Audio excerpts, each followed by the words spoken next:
කඳුකරයේ සිට තැනිතලා භූමියට වාසය සඳහා පැමිණි පැරණි ජන සමාජයේ ඈයෝ තමන්ගේ ජීවනෝපාය සඳහා විවිධ ක්‍රමවේද අත්දැක බලන්නට උත්සාහ ගත්තා. ඔවුන්ගේ අධ්‍යයනයේදී කඳුකරයේ සිට මුහුද දක්වා ගලා බස්නා ගංගා කිසියම් රටාවක් අනුව පිහිටා ඇති බව ඔවුහු තේරුම් ගත්තා. මහවැලි ගඟ ගලා බසින ආකාරය පිළිබඳව කාලාන්තරයක් තිස්සේම බිම්තැන්නේ පැරණි ජන සමාජ අධ්‍යයනය කළ අතර ඒ අනුව ඔවුහු ගංගාවේ පටු කපොල්ලක් කරහා වේල්ලක් බැඳ එය අමුණ බවට පත් කළහ. එම අමුණෙහි රැස්කළ ජලය ඇලමාර්ග ඔස්සේ තනිතලා බිම් වෙත ගලා යාමට සලස්වා එයින් ආරම්භ කළ වාරි කර්මාන්තය ගොඩනැංවීමේ තාක්ෂණය බිම්තැන්න පුරා ව්‍යාප්තව ගියේය. අත්දැකීම් තුළින් පන්නරේ ලැබූ තාක්ෂණික ක්‍රමවේද නිසා බිම්තැන්නේ පැරණි ජන සමාජයට සමෘද්ධිමත් ජන ජීවිතයක් සහ ස්වයංපෝෂිත අර්ථක්‍රමයක් උදා කරගන්නට හැකි විය. එය පියවරෙන් පියවර ගලා ආකාරය බද්ධ වූ ඉතිහාසය පිළිබඳ ගවේෂණ ලේඛක ධර්මසේන මහවලගේ සමග ගවේෂණ දේශක මහ ඔය තේරත්නායක අද අපි History of Helabima YouTube channel ඔස්සේ මේ වාරි තාක්ෂණය ඔබට සමීප කරනවා.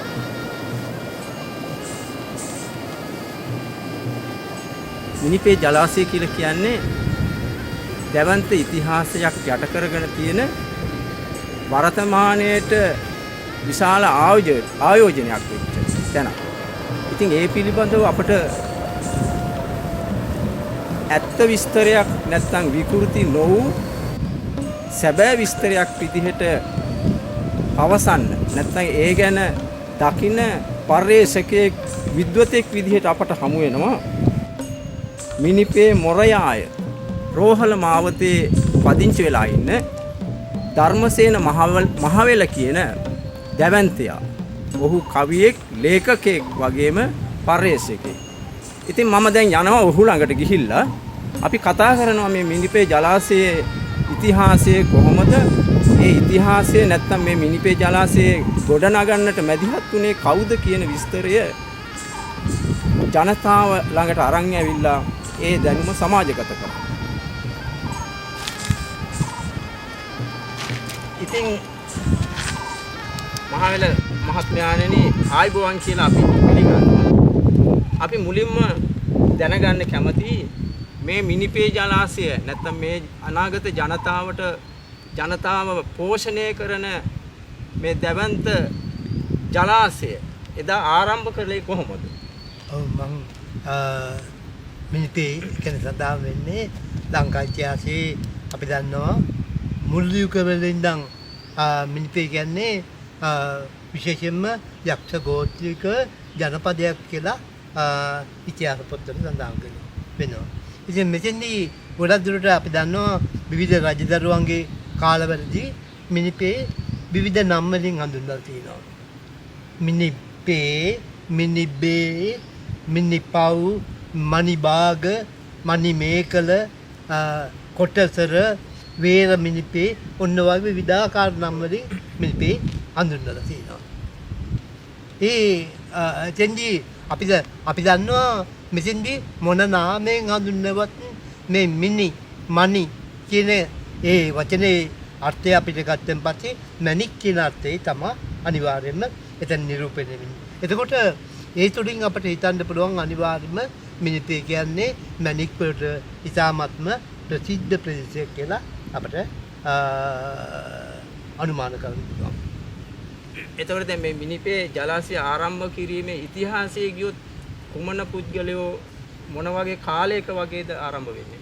ඔව් එක දැන් මිනිපේ ව්‍යාපාරයේ කියන්නේ ජල යෝජනා ක්‍රම දිහා බලනකොට අපි දන්නවා විවිධ රජදරුවන් මේක මේ මිනිපේ ව්‍යාපාරයට ඒගොල්ලන්ට හැකියතාක් උදව් කරලා තියෙනවා.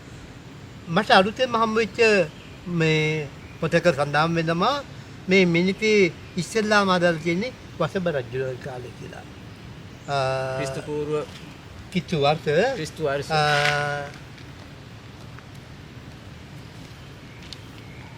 කිතු වර්ෂ 65 ඉඳන් 109 දක්වා රජ කරපු මේ වසබ කියන රජු. වසබ රජු මේ ප්‍රදේශයේම මේ ඉපදිච්ච මේ ප්‍රදේශෙම තම ආවේනික වෙච්ච මේ ප්‍රදේශයේම පරම්පරාවකට අයිති රජ කෙනෙක්.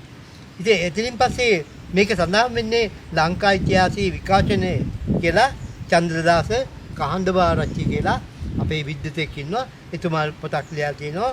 ඒ පොතේ සඳහන් වෙනවා කිතු වර්ෂ 65 ඉඳන් 109 දක්වා වසබ රජුන් කාලේ ඉඳන් ඉස්ලාම මිනිපේ ආරම්භ වුණා කියලා. එතනින් පස්සේ ඊට වසර අවුරුදු 167කට පස්සේ වසබ රජුන්ගෙන් පස්සේ 167කට පස්සේ මහසෙන් රජු. ඒ කියන්නේ කිතු වර්ෂ 276 303 දක්වා රාජ්‍යත්වය පොබවපු මහසෙන් රජු මේ මිනිපේ කරලා තියෙනවා. ඒකේ සඳහන් කරලා තියෙනවා දුම්බර පුරාණය කියන පොතේ එස්.බී. කරලියද කියන විද්වතා දීපු මේ පොතේ සඳහන් වෙනවා. මොකද එතුමාගේ උපංගමත් මේ මිනිපේ. දැන් එතකොට මහවැල මහත්මයා දැන් මේ මොන ජලාශයක් දැන් මේ අමුණක්නේ. ඔව්. එතකොට මේ අමුණ සකස් කරන්නේ මොන ජලාශය සම්බන්ධ කරගෙනද? ඔව් නෙමයි. දැන් නැතිනම් ගඟක් සම්බන්ධ කරගෙන. ගඟක් සම්බන්ධ කරන. ඇත්ත වශයෙන්ම මුල් කාලේ ඉඳන් අපි දන්නවා මං ඉස්සෙල්ලා කිව්වා ලංකාවේ තිබුණ ජනපද වලින් ඉතාමත්ම පැරණි ජනපදය තමයි මිනිපේ. එතකොට මහවැලි ගඟ අපි දන්නවා කිරියෙල් වලින් පාත් වෙලා ඊළඟට තනිතලා බිමට එන්න ඔන්න මෙන්න කියනකොට ඒක ලොකු මේ ඇවිල්ලා ලොකු වංගුවක් කරනවා. ඒ හැරෙන වංගුවේ අර එනව ජලය සමහරක් කලාවට ගඟේ පීචි ප්‍රමාණයට වඩා ඉහළ නගින තැනක් තියෙනවා. ඒකේ සඳහන් කරලා තියෙනවා මේ රෝහිත් මහත්තයා මේ ගඟෙන් එන ජලය එක දූපතක් වගේ තැනකට ගිහිල්ලා වෙල එතන ඉඳන් ආපහු එන්නේ බොහොම හිමින් කියලා. ඉතින් ඒ දූපතට යනකොට ගල් දෙකක් තියෙනවලු. මේ ගල් දෙක එකට යා කරොත් එම එතනින් ඇලක් හදන්න පුළුවන් කියලා. ඒ ක්‍රමය තමයි අනුගමනය කරලා තියෙන්නේ. ඉස්ලාම මාවලි ගඟේ ජලය මේ වම් මිරුරට ගන්න යොදාගෙන තියෙන උපක්‍රමය. එතකොට මහවැල මහත්තයා දැන් මේ මිනිපේ අමුණ සම්බන්ධ කරගෙන ගොවිතැන් කරපු නැත්නම් ඉතිහාසයේ පැරණි ජන සමාජයේ ගොවිතැන් කරපු අවස්ථා අපිට හමු වෙනවද? ඔව් දැන් අනිවාර්යයෙන්ම ධාතුසේන රජුන් කාලේ රෝහිත් මහත්තයාගේ The Ancient Irrigation Works in Ceylon කියන පොත තියෙනවා. මේ පොතේ ශ්‍රී ලංකාවේ පුරාතන වාරිමාර්ග කියන ඒ පොතේ සඳහන් වෙනවා ඒ කාලේ වෙනකොට මිනිපේ හඳගනාව කියලා ප්‍රදේශයක් තියෙනවා. ওই හඳගනාවට ආසන්නව තියෙනවා යහල කියලා ගම්මානයක්. මේක ඇතුළේ තියෙන්නේ එල යකඩ සහිත කඳුවටිය කියන අර්ථය. මෙන්න මේ යහල කියන ගම්මානේ ඒ වෙනකොට ඉඳලා තියෙනවා යක්ෂ ගෝත්‍රිකයෝ. මේ යක්ෂ ගෝත්‍රිකයන්ට යක්ෂ ජන සමාජය. යක්ෂ ජන සමාජය. මේ යක්ෂ ජන සමාජයේ සමාජිකයන්ට වාර්තා තාක්ෂණය පිළිබඳ ඉහළ දැනුමක් තිබිලා තියෙනවා. මේ කාරණාව දැනගත්තා මේ ධාතුසේන රජුරෝ. ඊට පස්සේ ධාතුසේන රජුරෝ කරපු දේ අර යහල ගම්මානයේ හිටපු ඒ යක්ෂ ජන සමාජයට ආරාධනා කරා මෙන්න මේ වගේ ව්‍යාපෘතියක් අපිට ආරම්භ කරන්න පුළුවන්. විශාල අමුණක් බඳින්න පුළුවන් මිනිපේ නැම්මෙන් මහවැලි ගඟේ නැම්මෙන් අපිට විශාල මේ අමුණක් ආරම්භ කරන්න පුළුවන්. ඒකින්ද ඕගොල්ලෝ දන්න තාක්ෂණේ මට දෙන්න. ඒකවල මේ අමුණ අපි ඔක්කොම එකතු වෙලා වඳිමු කියලා යෝජනා කරා. මේ යෝජනාවට යක්ෂ ගෝත්‍රිකෝ එහෙම පිටින්ම කැමති වුණා. කැමති වෙලා ඒගොල්ලෝ තමයි ඉස්ලාම දාවුසෙන් රජුගේ කාලේ අර මං කිව්වා වසබ රජුරෝ ඊළඟට මහසෙන් රජුරෝ ඊට පස්සේ දාවුසෙන් රජුරෝ මේ දාවුසෙන් රජුගේ කාලේ ඊට පස්සේ මේ යක්ෂ ගෝත්‍රිකෝ ඒ යක්ෂ ජන සමාජය මේ අමුණ හදපු හින්දා මේකට ඒ කාලේ භාවිතා කරලා තියෙන්නේ යකුන්දාව කියලා. යකුන් විසින් කරන ලද කියන අර්ථය තියෙනවා. ඊළඟට ඒ අමුණෙන් කුඹුරු කිත්යායවල වලට වතුර ගන්න යෝදැලක් හැදුවා. මේ යෝදැල ඒ කාලේ හඳුන්වලා තියෙන්නේ යකා බැඳියල කියලා.